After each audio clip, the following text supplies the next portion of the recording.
Hola amigos, hoy vamos a conocer más sobre el libro de los Hebreos, que en gran parte hablan sobre la fe, elemento esencial para agradar a Dios.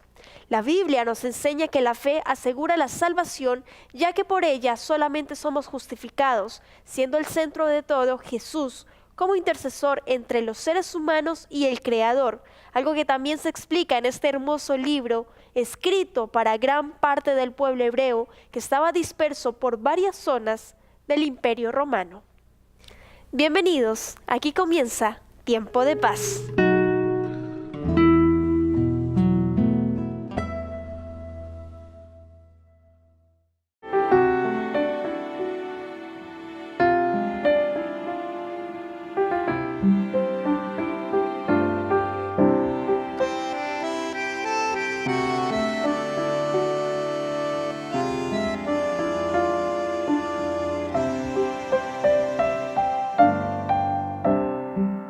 A mí me amó Jesús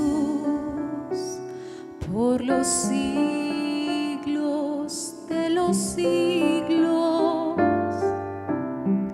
A mí me amó Jesús antes que hubiera estrellas y antes que el mundo fuese, antes que el inmenso mar,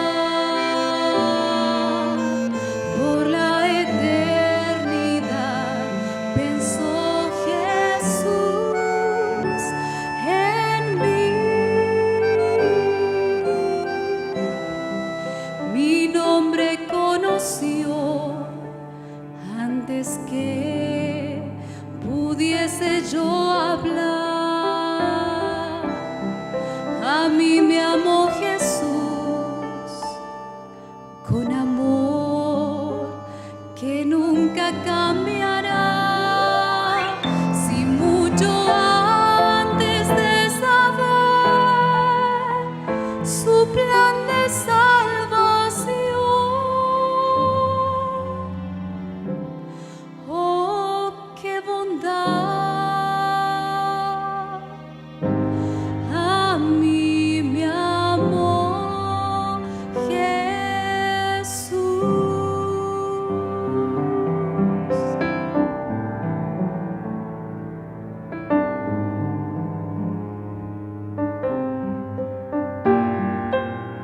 Si mucho antes de saber su plan de salvación, oh, qué bondad. A mí me amó Jesús.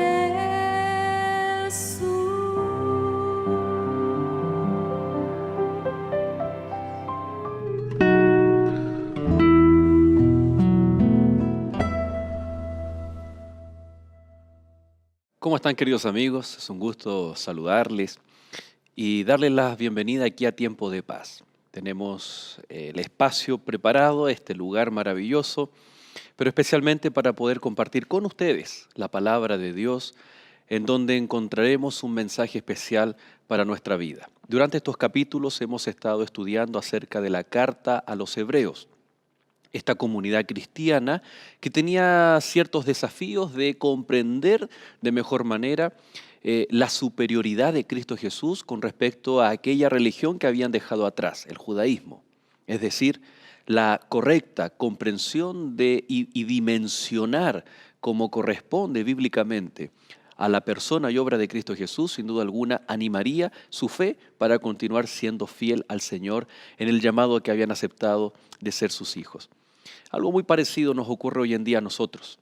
Tal vez nos hemos desanimado, corremos el riesgo de perder nuestra fe, o peor aún, nunca hemos, tal vez por temor, nos hemos animado a dar el paso de fe y aceptar a nuestro Señor Jesús. Sea cual sea el caso, la carta a los Hebreos nos anima también a nosotros hoy, en el tiempo que estamos viviendo, a participar de los beneficios de la obra de Cristo Jesús en nuestro favor. Por lo tanto, acompáñame en este viaje maravilloso a través de la carta a los Hebreos y que lo vamos a iniciar en esta hora orando a nuestro Dios para que Él nos acompañe y nos bendiga en gran manera. Querido Padre, buen Dios, rogamos, Señor, tu compañía en esta hora. Que podamos junto a nuestros amigos no solo estudiar tu palabra, sino tener un encuentro personal contigo. Bendícenos, Señor, acompáñanos en esta hora, lo rogamos en el nombre poderoso de Cristo Jesús. Amén. Vamos juntos entonces, acompáñame al libro de Hebreos, el capítulo 7, versículo 22. Ya estamos llegando a la parte central de la carta a los Hebreos. De hecho, cuando vamos y lo hemos hecho en capítulos anteriores este ejercicio, cuando nos adelantamos al capítulo 8, versículo 1, dice: ahora bien, el punto principal de lo que venimos diciendo es que tenemos tal sumo sacerdote, el cual se sentó a la diestra del trono de la majestad en los cielos. Y estamos en el contexto anterior, el capítulo 7, del versículo 22 al 28. ¿Por qué entonces es un punto principal para el autor de Hebreos el que Cristo sea nuestro sumo sacerdote? ¿Tiene que ver esto con nuestra salvación? Saber de Cristo como aquel que está actuando en el santuario celestial, ¿es importante para nosotros hoy? El mensaje, por lo tanto, a los Hebreos, como lo dice el título, ¿es exclusivo y excluyente para nosotros? ¿Es exclusivo para ellos y excluyente para nosotros? ¿O será que tiene un sentido, un real sentido para nosotros hoy? Bueno, ya la pista está en los primeros capítulos, cuando hablábamos acerca de la audiencia, hablábamos acerca de que eran cristianos, si bien con raíces judías. Por lo tanto, ahora todos somos hijos de Abraham, todos somos parte del pueblo de Israel espiritual. Y cuán importante es para nosotros entender la obra que Cristo Jesús hizo en nuestro favor. Pero cargado de significado del Antiguo Testamento, el autor a los Hebreos, con el santuario, el sumo sacerdocio, entonces nos quiere decir ahora que Cristo es el cumplimiento perfecto de aquello que mostraba el Antiguo Testamento de forma insatisfactoria o incompleta, pero que de cierto modo mostraba todo el ministerio de Cristo Jesús. Acompáñenme entonces al capítulo 7, el versículo 22, y señala allí el texto que leemos juntos. Dice: por tanto, Jesús es hecho fiador de un mejor pacto. En otros pasajes de Hebreos, incluso de la Biblia, aparece la palabra un nuevo pacto. Incluso nuestro propio Señor Jesús lo utilizó cuando estaba reunido en la última cena con sus discípulos, hablando acerca del jugo puro de la vid, el jugo de uva. Él dijo: esta es mi sangre de un nuevo pacto que por vosotros es derramada. Pero mucho cuidado, porque cuando nosotros hablamos de algo nuevo, no necesariamente estamos diciendo que lo antiguo es desechado. La verdad que el mismo autor de Hebreos está señalando de que el pacto antiguo era insuficiente, era anticuado, obsoleto y que ya no está vigente. Una cosa es la vigencia y otra cosa es las condicionantes que tiene el antiguo y el nuevo pacto. Porque podríamos decir que el pacto de Dios es el pacto eterno. Por lo tanto, ¿cómo podríamos entonces decir que el antiguo está abolido y el nuevo es otro nuevo? Sino que es el mismo, pero con otras garantías. ¿A qué nos referimos? Acá está diciendo que Cristo se transformó en el fiador de un mejor pacto. El pacto antiguo estaba basado sobre acerca de estos ritos ceremoniosos, los sacrificios. Eran la garantía o era por lo cual se sellaba un pacto. Se anunciaba el pacto entre Dios y el pueblo y era encerrado o completado con un sacrificio o con los sacrificios. Pero ya el autor de Hebreos nos ha dicho que esos sacrificios eran insuficientes, que eran la sombra de la realidad que se cumplía en Cristo Jesús. Por lo tanto, si el ministerio de Cristo Jesús es superior a la de los sacerdotes, por lo tanto, si el santuario celestial es superior al tabernáculo aquí en la tierra, y de la misma forma, por lo tanto, si Cristo Jesús como sacrificio es superior a los sacrificios de animales. Entonces necesariamente el pacto antiguo, el cual observaba estos sacrificios o este sistema del pasado, al cumplirse en Cristo Jesús, automáticamente el pacto también es mejor o superior al antiguo pacto. ¿En qué sentido? Y vayamos, por ejemplo, a Génesis capítulo 15.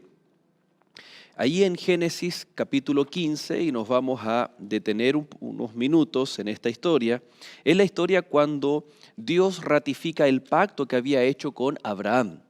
Primero en el capítulo 12 le había señalado que haría de él una gran nación y que le daría descendencia. En el capítulo 15 nuevamente Dios le promete a Abraham una descendencia, un hijo. Y dice la palabra de Dios que, capítulo 15, verso 8, y él respondió: Señor Jehová, ¿en qué conoceré que la he de heredar?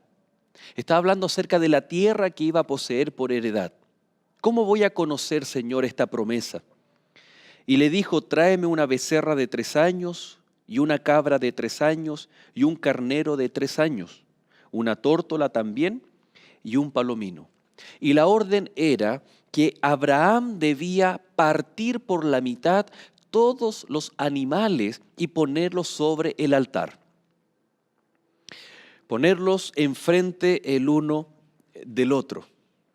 Dice el texto bíblico que Dios le promete, y algo interesante, y sucedió que puesto el sol y ya oscurecido, se veía un horno humeando y una antorcha de fuego que pasaba por entre los animales divididos. Nosotros cuando recordamos esta historia nos damos cuenta que el santuario terrenal aún no había sido levantado porque lo hizo Moisés años más adelante. Pero cuando el templo fue inaugurado y la manifestación de Dios se presentaba, era a través de que el templo se llenaba de humo. Y aquí en la experiencia de Abraham, en este altar de sacrificio, con estos animales, dice que al ponerse el sol, después de una jornada, dice que Abraham tenía que espantar a las aves de rapiña, no fue instantáneo, él tuvo que hacer todo un proceso de tiempo. Y acabado el día, al ponerse el sol, dice que como una antorcha, pero también un horno que humeaba, se llenó de humo todo lo que estaba ocurriendo allí. Y dice que y una antorcha de fuego que pasaba por entre los animales divididos. En aquel día, dice el verso 18, hizo Jehová un pacto con Abraham, diciendo: a tu descendencia daré esta tierra desde el río de Egipto hasta el río grande del río Éufrates. Dios hace un pacto con Abraham. Y miren qué curioso, qué interesante, porque le pide hacer un altar, un sacrificio con animales que ya fueron mencionados, dividido en 2, cada parte frente a la otra. Y al finalizar ese día, como una antorcha, Dios se paseaba por en medio del altar. Esta era una práctica común en el pasado, que cuando 2 personas hacían un pacto, presentaban un sacrificio y cuando decían su compromiso, levantaban su mano y comenzaban a pasearse a través del altar. Primero una parte, y después la otra parte, y levantando su mano se paseaban por el altar, jurando: yo me comprometo a... Y ahí estaban los votos del pacto. Lo curioso e interesante con la experiencia de Abraham, que el texto bíblico dice que en este pacto que Dios hace con Abraham, Abraham no promete nada, sino que es Dios quien le promete a Abraham. Simbólicamente, Dios estaba juramentando con Abraham al pasearse por el altar. Y él le dice: yo te daré esta promesa, yo te daré esta tierra. Y el pacto en sí es un relacionamiento para que tú seas mi pueblo y yo sea tu Dios. Ahora, en otro sentido, en otras palabras, lo que significaba cuando dos personas venían a hacer un pacto y levantando su mano juramentaban su parte, su compromiso, ellos estaban diciendo, y implícitamente decían, si yo no cumplo esta parte del pacto, mi vida va a estar como uno de estos animales. En otras palabras, el compromiso en el pacto era tal que la persona estaba dispuesta y ponía su propia vida como garantía y decía, si yo no cumplo, aquello que prometí no lo cumplo, entonces mi vida va a ser como una de estos animales. Cuando vemos que Dios hizo esto y no Abraham, la esencia del pacto es una promesa de Dios para con su pueblo, de que Él es nuestro Dios. Y el pueblo tiene también sus bendiciones.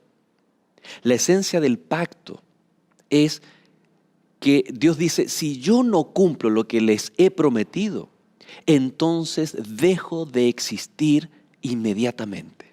El Eterno, el Dios Todopoderoso del universo, al hacer un pacto con la humanidad, se compromete a cumplir todas sus promesas. Y si no llegase a cumplir sus promesas, con el ejemplo de Abraham, Él está diciendo, mi existencia será como una de estos animales. Es por eso que cuando volvemos ahí a Hebreos capítulo 7, versículo 22, leemos bajo este contexto, por tanto Jesús es hecho fiador de un mejor pacto. Porque antiguamente era Dios paseándose por los animales en el altar. Eso era el pacto antiguo. Pero ahora Dios envía a su único Hijo y muriendo en la cruz y resucitando, ahora el pacto es a través de la vida que Cristo Jesús conquistó con su muerte. ¡Qué extraordinario! Por lo tanto, nos damos cuenta de que Cristo Jesús es el sumo sacerdote gracias a que es el fiador de un nuevo pacto. El verso 23 dice, y los otros sacerdotes llegaron a ser muchos, debido a que por la muerte no podían continuar. Mas este, por cuanto permanece para siempre, tiene un sacerdocio inmutable, por lo cual puede también salvar perpetuamente a los que por él se acercan a Dios, viviendo siempre para interceder por ellos. El primer elemento que habíamos visto, queridos amigos, es que Cristo es el fiador. Él es la garantía. Tú y yo hoy podemos entrar en un nuevo pacto a través de Cristo Jesús. Pero nuevamente la misma idea que hemos reforzado anteriormente, no es un nuevo pacto de gracia para dejar de cumplir la ley. Porque el pacto siempre conlleva la observancia de la ley. Siempre. Observar la ley por consecuencia a lo que Cristo es y está haciendo por nosotros. No observo la ley para ser salvo, sino porque ya soy salvo por la obra de intercesión de Cristo ante el Padre. Y dice, ahora, por lo cual puede también salvar perpetuamente a los que por él se acercan a Dios, viviendo siempre para interceder por nosotros. Está hablando de la calidad del ministerio de Cristo. Es así como en el capítulo 2, versículo 18, en capítulos anteriores hablamos de la capacidad de nuestro sumo sacerdote para ayudarnos. En el capítulo 4, versículo 15, capacidad para empatizar. Un sumo sacerdote que tomó nuestra naturaleza, fue tentado en todo, pero sin pecado. Nos conoce, ¿te acuerdas que hablamos de eso? Él sabe cuál es la necesidad de nuestro corazón. Y esta vez en el capítulo 7, versículo 25, es el único con la capacidad para salvar perpetuamente por su sacrificio que hizo por nosotros. Murió una vez y para siempre para darnos salvación perpetua. Pero eso comienza hoy con nuestra decisión.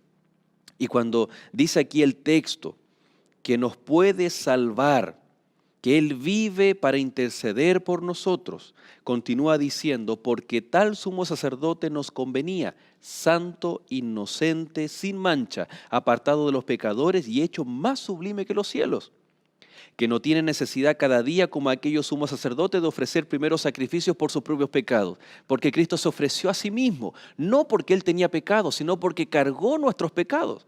En la antigüedad, el sacerdote, cuando iba a oficiar en el día de la expiación, tenía que sacrificar primero un cordero, un animal, un becerro, por sus propios pecados y la de sus hijos.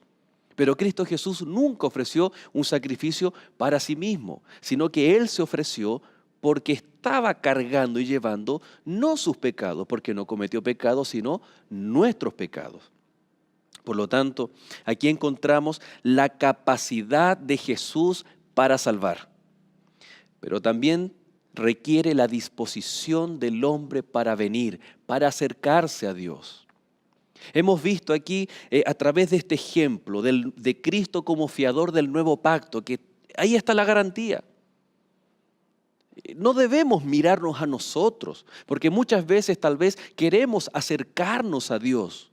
Tal vez, querido amigo, estoy hablándote a ti, que has sentido en tu corazón el deseo de acercarte a Dios, pero cuando nos miramos a nosotros mismos, se nos quitan el deseo de llegarnos a Dios. Por nuestros gustos, nuestras pasiones, por aquellos pecados que estamos cometiendo, porque nos agradan tal vez, o porque nos sentimos indignos de la salvación de Dios.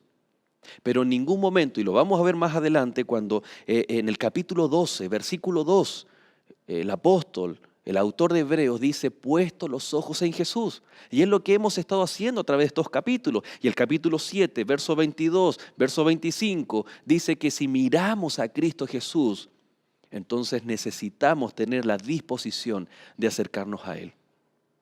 Es como que de qué vale todo lo que el autor de Hebreos nos señala acerca de Cristo Jesús. Es el fiador del nuevo pacto. Él dio su vida por nosotros como garantía de que en este nuevo pacto Él quiere relacionarse con nosotros. Él quiere decirte, yo quiero ser tu Dios, yo quiero ser tu sumo sacerdote.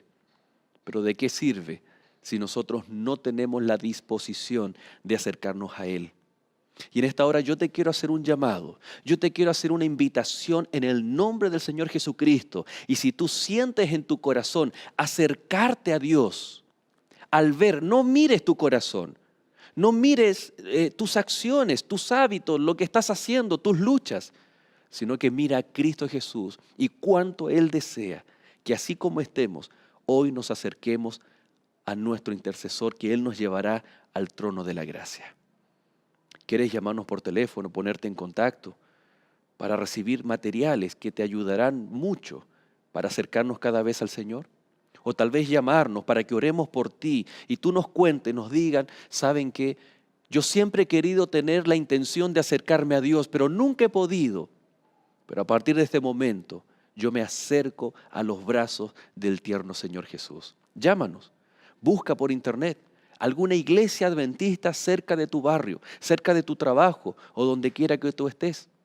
Y ahí en ese lugar habrán amigos que hemos entendido, hemos visto, no nos miramos a nosotros mismos, sino que miramos a Cristo Jesús. Y una vez mirando a Cristo Jesús, entonces vemos a aquel amigo que viene con necesidades como tú y anhelamos abrazarte y anhelamos decirte juntos, preparémonos para aquel momento cuando Cristo venga a buscar a sus hijos.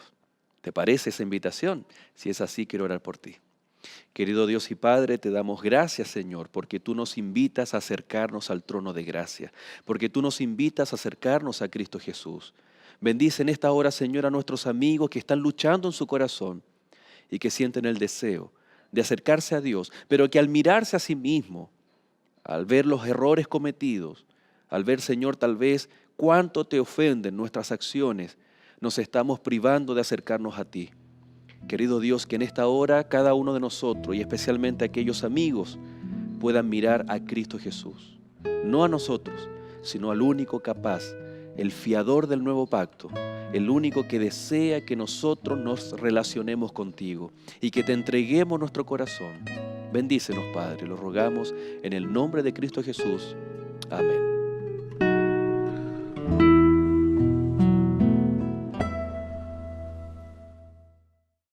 Espero que estas palabras de vida hayan llenado de gozo y alegría tu corazón.